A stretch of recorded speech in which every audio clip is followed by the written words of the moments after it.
Most people view the world through a TV set. All their information comes from the media, or from movies, or from shows, or even from books. What if I tell you all these things are designed to keep you distracted? Well, duh. I thought that was common knowledge. Oh, I swear to God. What you're given, that's how we live it. Don't be mad at the system, it's simply how we've existed. I hear a lot of people talking like they politicians and choose to be an accountant because it's safe and... Hey YouTube, Southern Yankee 571, back at it again. I can't wait to tackle the 18th Amendment with you guys today. But before we get started, I want to talk a little bit about what's going on in our country. Of course, you know, y'all know that Oregon just legalized narcotics. Is that not the craziest thing you ever heard in your life? So we got legalized heroin, legalized crack, legalized cocaine. They're trying to legalize pedophilia. And nobody's raising an eyebrow wondering what's going on. And it's all part of the divide and conquer agenda. But, you know, it is what it is unless we all stand up. And the reason why I was excited about covering the 18th Amendment today is due to the fact that it ties into a lot of things going on with today's world. Now, the 18th Amendment states that it prohibits manufacturing, sales, or transportation of any intoxicating liquors. Now, this was written back in 1917, and it was ratified on January 16th, 1919. Now, it had emerged from a temperance movement and a group called the Anti-Saloon League. And on March 22nd of 1933, Franklin Delano Roosevelt signed into law what they call the Collin-Harrison Act. And what that did was it legalized things like beer or wine or anything with an alcohol content of 3.2% or lower. Now, the reason why I wanted to bring this up is during that time there was a lot of prohibition, and a lot of big gangsters like Al Capone and Bugsy Siegel were making a killing off of having speakeasies and bootlegging. And of course the Kennedys as well. A lot of people don't realize that. Well, a lot of people realize that. So, instead of just doing my point of view on this, why don't you guys check out this video from WatchMojo.com. It's a little mini documentary on the prohibition, and then we'll come back and discuss it a little more. So, check this out. Noble experiment. Welcome to WatchMojo.com, and today we're taking a look at the history of prohibition in the United States. With bar lined with the boys and bums, spending their money, debauching their characters, rotting their bodies, and jeopardizing their immortal souls. Prohibition in the United States was the government's attempt to outlaw the production, sale, and shipment of alcohol and intoxicating alcoholic beverages across the country. During the 19th century, various groups pushed for national prohibition. For instance, southern and rural populations believed a liquor ban would curtail the crime they associated with the growing number of immigrants living in American cities. In addition, clashes arose between conflicting religious factions that were separated into the wets and dries. The dries disapproved of drinking and considered saloons and other popular spots of alcohol consumption politically corrupt. Conversely, the wets wanted the state to remain uninvolved in discussions of morality. Support for prohibition grew, and organizations like the Anti-Saloon League lobbied for the case. Many African Americans, women's groups, and progressives were also in favor. The 18th Amendment of the Constitution was the change that established the liquor ban, and it was proposed by the U.S. Senate in 1917. 2 years later, it was ratified and then enabled when Congress passed the Volstead Act, and it identified the affected liquors and the consequences for the law's violation. Prohibition went into effect on January 16, 1920. The task of enforcing the Volstead Act was given to the federal agency known as the Prohibition Unit, which was later called the Bureau of Prohibition. This agency faced many difficulties, mainly because the urban population strongly opposed the ban and found as many ways around it as possible. For example, the Volstead Act did not expressly forbid the consumption of alcohol. Consequently, people drank alcohol they had stashed prior to the start of Prohibition. In addition, numerous Americans sought liquor prescriptions from their physicians, since the use of alcohol for medicinal purposes was exempted. Other citizens headed to bordering countries to get a drink.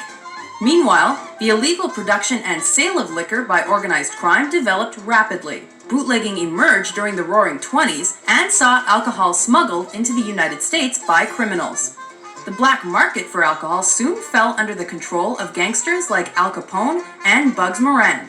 In fact, Capone made millions through racketeering and by operating thousands of speakeasies. These establishments illegally sold liquor to patrons and helped popularize jazz music. Under Prohibition laws, the personal production of wine and cider made from fruit was permitted.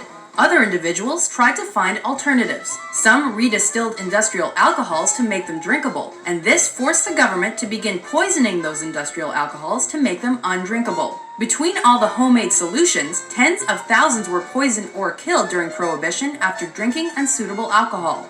As the decade progressed, support for Prohibition dwindled. While the ban did succeed in reducing alcohol consumption, it also caused a spike in violent criminal activity. This was made especially evident by the St. Valentine's Day Massacre of 1929, when several members of Moran's mob were murdered, allegedly by Capone's gang. The American people also felt Prohibition was encroaching on their freedoms. Disillusionment reached an all-time high during the Great Depression, and this eventually led to the development of a repeal movement.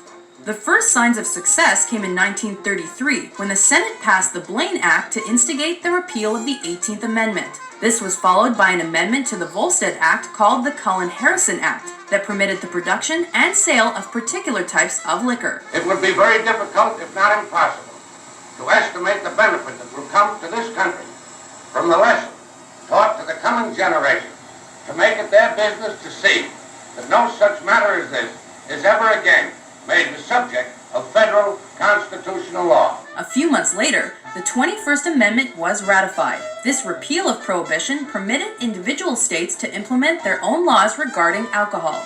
This caused the black market to suffer a huge loss in profits. However, with America's alcohol brewing industry back in business, the official economy received a much-needed boost.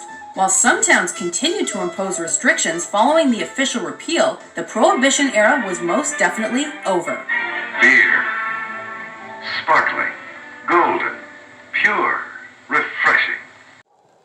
Now, in case you haven't noticed during that documentary, the United States government tried everything from poisoning people and arresting people to manipulate and control and keep this amendment in effect. And of course, when the 21st Amendment had come out from the Constitution, it debunked the 18th Amendment and pretty much gave us the right to be stupid. But the reason why I brought that up is it's happening nowadays in today's society. And a lot of people don't realize that this Prohibition thing in the 1930s, 1920s and 1930s was a prime example of what we could do as the masses. And of course, a lot of you out there are going to think I'm talking about the marijuana issue, which I'll cover a little bit of it. Cannabis throughout the history of America had its ups and downs. Even in the early 1910s, they even had it to where they were taxing marijuana. Marijuana did not become illegal until 1970, and that was illegal both medically and recreationally. And that was during the Nixon's administration, which, if anybody's ever done any research on Nixon, he was like the world's biggest pothead. So him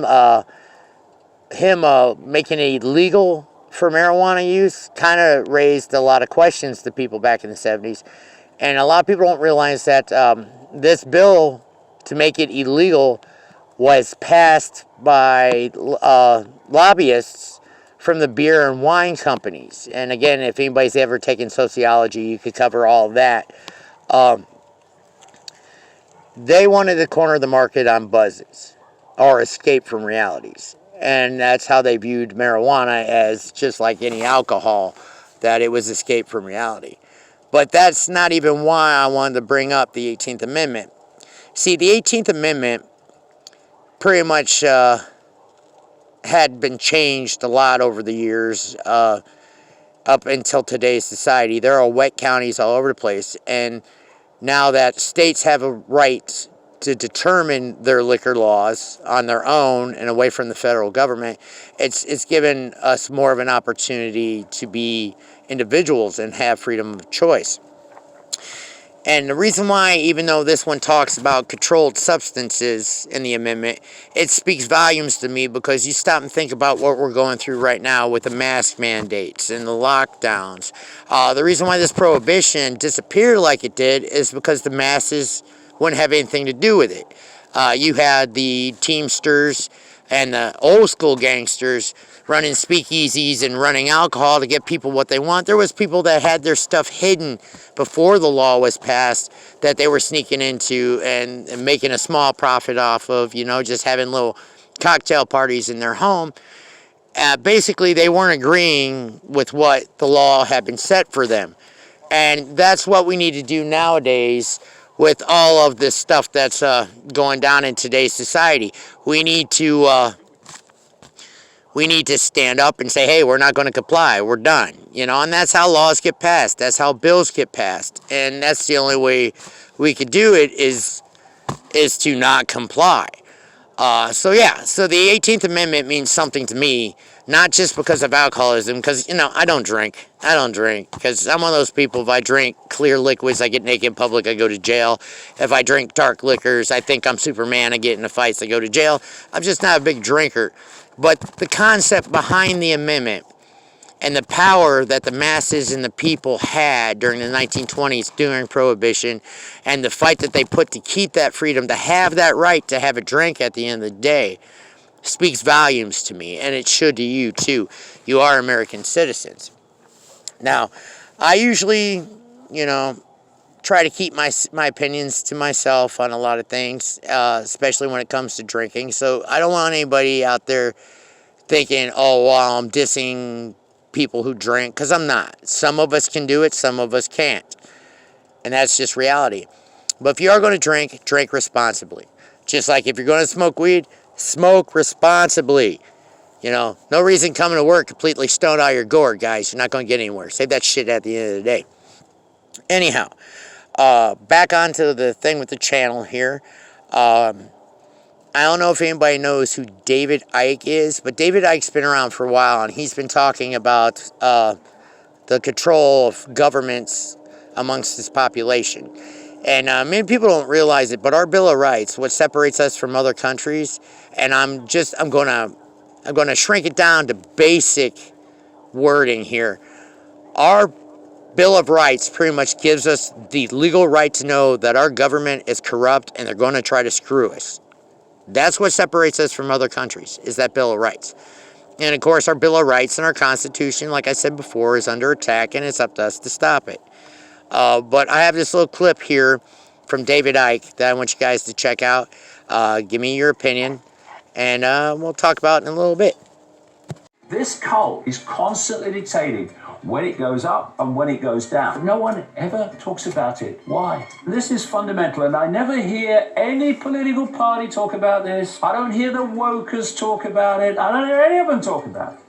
This cult has achieved economic dominance on an ever more extreme scale, thus dominance of the choices of freedom of the population, by creating a situation in which they can lend money that doesn't exist, called credit, to the population, and then charge interest on it, and taking as collateral wealth that does exist, land, resources, homes, businesses. And if the population doesn't pay back the credit money that is a figment of the imagination, created out of nothing basically, then the people issuing the credit, i.e. the banking system owned by the cult, gets your wealth that does exist. And through the generations, this exchange of non-existent theoretical money called credit for real wealth and resources has sucked the wealth of the world into the hands of the few.